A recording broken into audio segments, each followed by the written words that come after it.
বৌমা কিরকম জামা কাপড় পরে আছো? ছি ছি ছি ছি ছি, মা গো মা। কেন শাশুড়ি মা, এই ড্রেসে কি এমন সমস্যা আছে? তুমি এই ড্রেস পরে বাপের বাড়ি যাবে? হ্যাঁ তো হ্যাঁ, এই ড্রেসে কি সমস্যা আছে? বিয়ের আগে বাপের বাড়িতে পড়তাম, এখন তোমাদের এখানে এসে পড়ছি। কিন্তু বৌমা তোমার তো বিয়ে হয়ে গেছে, তুমি তখন এই ঘরের বৌমা। হ্যাঁ তো কি হয়েছে? কিন্তু আমার ভিটে আমি এসব সহ্য করব না। তোমার যদি এসব পড়তে হয় তুমি বাইরে গিয়ে পড়ো।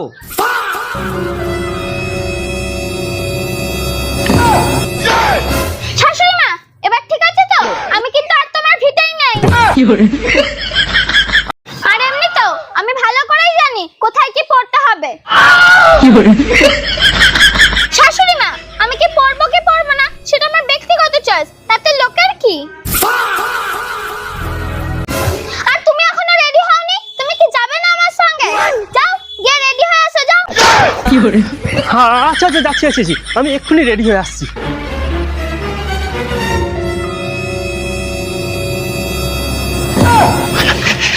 আমি আমি রেডি।